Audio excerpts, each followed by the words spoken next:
मातृभूमि न्यूज, मातृभूमि की आवाज, मातृभूमि के लिए। સુરતના ઉધના વિસ્તારમાં આવેલી U51 નંબરની સરકારી અનાજની દુકાનમાં પુરવઠા વિભાગના નિયમોની ધજાગરા ઉડાવી તોલાદ અને હેલ્પર દ્વારા મોટા પાયે છેતરપિંડીમાં આચરવામાં હોવાનું સામે આવ્યું છે।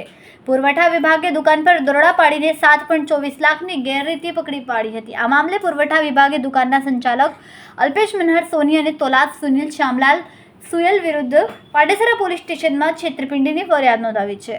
તપાસમાં બહાર આવ્યું કે સંચાલક અલ્પેશ સોની છેલ્લા 2 મહિનાથી કેનેડામાં હોવા છતાં પણ તોલાદ સુનિલ તેની નકલી ફિંગરપ્રિન્ટનો ઉપયોગ કરીને સરકારી સોફ્ટવેરમાં લોગિન કરતો હતો અને ગ્રાહકોને અનાજ આપવાને બદલે મોટા પ્રમાણમાં અનાજનો જથ્થો સગેવગે કરતો હતો।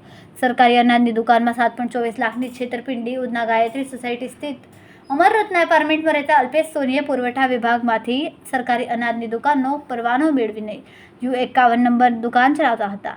ખૂબ જ ટૂંકા સમયમાં માતૃભૂમિ ન્યૂઝ OTT પ્લેટફોર્મ અને વેગા સિટીમાં કેબલ નેટવર્ક સાથે જોડાઈ જશે, તો જોતા રહો માતૃભૂમિ ન્યૂઝ।